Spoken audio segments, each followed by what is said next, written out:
अस्सलामुअलैकुम वरहमतुल्लाहि व बरकातुहू। अल्लाह तबारक व तआला दे सोहने ते बबरकत नाम तो शुरू करना जिहड़ा तमाम जहाना दा मालिक है। ते सजनों की हाल है तुहाडा? मैं उम्मीद करना कि तुसां सारे ठीक ठाक हो ते अल्लाह तबारक व तआला तुहाडे ते हज़ारां नेमतां ते बरकतां दा नज़ूल फरमाए। तो सोहणिओ भी तुसां मेरा यूट्यूब चैनल रैज़फर इकबाल ट्रिपल के वेख रहे हो तो मेरे चैनल नु सबसक्राइब भी करना है, लाइक भी करना है, तो बैल आइकन नु लाजमी दबा लेना है। ते अज दी गल दा आगाज करने हैं। गल इस तरह है भी एक दुकानदार हुंदा है ते उनदी जेहड़ी बीवी हुंदी है ना, उन्हां दे घरों आटा खत्म हो जाता है। ते वो एक दिन उस दुकानदार दे अपने खामन दी दुकान ते आउंदी है ते मियां नूं आखदी है, आपदे खामन नूं आखदी कि आटा खत्म हो गया ते पैसे दिओ, आटा लेना है। ते आटा लेके ते फिर लंगर पानी का भी इंतजाम करना है।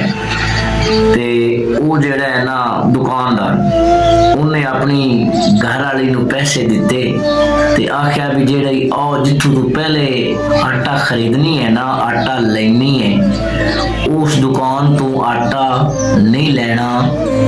उस आख्या क्यों नहीं लेना, वजह की है? उन्हां दा आटा बड़ा चंगा है, सोहना आटा है, रोटी बड़ी सोहनी पकदी है, उन्हां दा आटा चंगा है, उन्हां तू आटा क्यों नहीं लेना? उस आख्या दुकानदार ने आख्या गल ये है कमलिए कि अज जेड़ी अपनी दुकान दा कंडा है ना, जेड़ा तराजू है, वो अज उधारा ले गए ने ते तेनों पता है भी अपना कंडा जेड़ा है वो खराब है ते आपां नूं नुकसान होना है।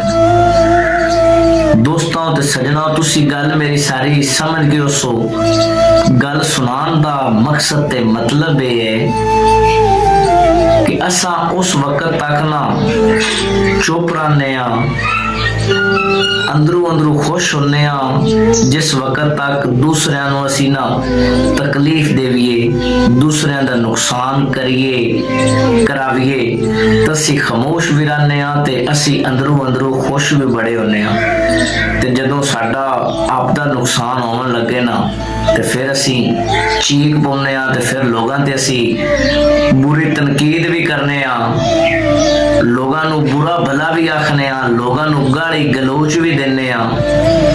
असी हर काम करने जेड़ा सानू नहीं करना चाहिए ते इस तरह नहीं होना चाहिए। अगर असी किसी नूं अज 5 रुपये 10 रुपये देने हैं ना, ते कल सानू उनके बदले वो 5-10 वापस मिलने ने, ते उनकी उम्मीद रखनी चाहिए। इस वास्ते सुनियो भी जेड़ा भी काम करो वो बड़ा नेक नीति नाल ते ईमानदारी नाल